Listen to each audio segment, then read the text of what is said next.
Question ये है कि जैसे कि हमारा 89% है, बच्चे सेटिस्फाइड है कि हमारा बहुत अच्छा है, लेकिन एक दो जो रिलेटिव्स होते हैं अगर उनके बच्चों का 90 आ जाए तो वो कंपेयर करने लगते हैं, और जिससे जो होते हैं बच्चे डिमोलाइज हो जाते हैं कि मेरा अच्छा नहीं था, क्या उतना बीट करना जरूरी था।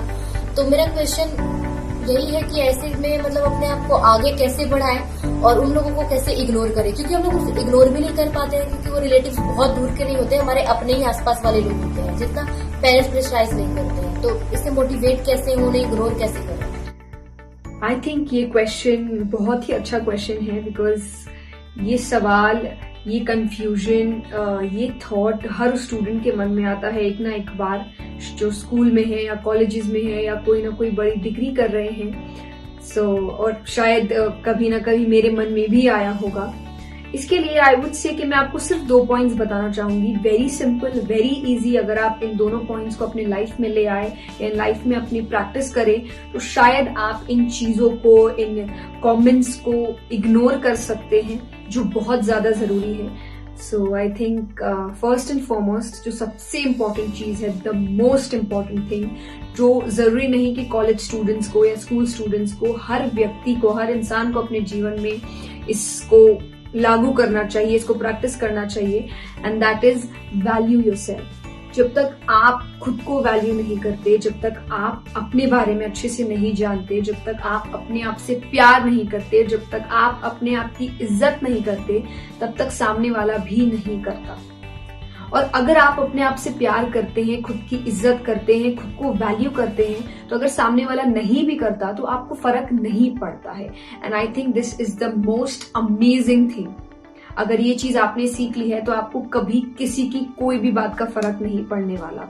और जब तक हम खुद को वैल्यू नहीं करते, हम अपने आप ही उन लोगों की तरफ अट्रैक्ट हो जाते हैं जो हमें वैल्यू नहीं करते। इसलिए कहा जाता है कि if you don't value yourself then you will always be attracted to the people who don't value you either. आप अपने आप ही उन लोगों की तरफ अट्रैक्टेड रहेंगे, उनकी बातें आपको ज्यादा अच्छी लगेगी, अट्रैक्टिव लगेगी, या may be not attractive but फर्क आपको उन्हीं की बातों से पड़ेगा। सो इट्स वेरी इंपॉर्टेंट कि आप इन कमेंट्स को इग्नोर करने के लिए पहले खुद को वैल्यू करें। अगर आप जानते हैं कि आप अच्छे हैं, आप जानते हैं आपने अच्छा काम किया है, मैटर नहीं करता कि पड़ोस में वाले क्या कह रहे हैं, आपके रिलेटिव्स क्या कह रहे हैं या आपके कजिन्स क्या कह रहे हैं, बिकॉज यू नो कि आपने मेहनत की है और आपके मेहनत ने आपको आपका असर भी दिखाया है, किसी भी तरीके के मार्क्स में हो। पर अगर आप खुश हैं अपने मार्क्स से, अपनी मेहनत से, तो किसी और का थॉट मैटर नहीं करता।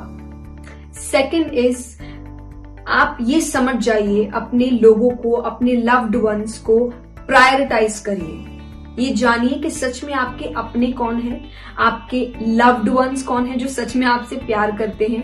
कहीं आप इन लोगों के बीच तो नहीं है जो 95% लाने के बाद भी आपको ये कहेंगे बस सिर्फ 95, शर्मा जी का लड़का 98 लेकर आया है।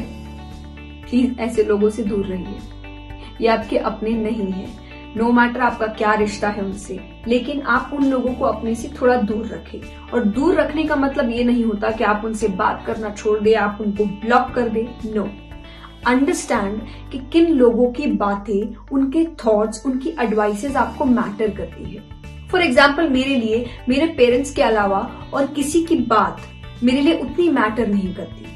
हम सबकी बातें सुनते हैं, एडवाइसेस ग्रहण भी करते हैं, लेकिन अगर मेरे पेरेंट्स के अलावा कोई मुझसे ये आकर कह दे कि मैं अच्छी नहीं हूं, मैं अच्छा काम नहीं करती, मैंने अच्छी चीजें नहीं की, मुझे मैटर नहीं करता, क्योंकि मुझे पता है और मेरे पेरेंट्स को पता है कि मैं अच्छा काम कर रही हूँ। अब जरूरी नहीं है कि ये जो सर्कल है आपका लव्ड वंस का, वो सिर्फ आपके पेरेंट्स हो, आपके कुछ अच्छे दोस्त हो सकते हैं, कुछ अच्छे रिलेटिव्स हो सकते हैं, but you have to understand कि वो अच्छे कौन हैं। वो वही होने चाहिए जो अगर आपको पुश भी करते हैं तो सिर्फ आपके अच्छे के लिए करते हैं, लेकिन आपको कंपेयर करने के लिए नहीं करते। जो आपका किसी और के साथ कंपैरिजन करे वो आपके लव्ड वंस नहीं है। So you have to understand कि आपके लव्ड वंस कौन है। एंड आई थिंक यही 2 चीजें हैं जो आपको लाइफ में बहुत आगे ले जा सकती है। अपने आप को वैल्यू करना और दूसरा ये जानना कि असल में आपके अपने कौन है। सो आई होप मैंने आपके क्वेश्चन का अच्छे से आंसर दिया होगा। So all the best and stay safe, stay healthy.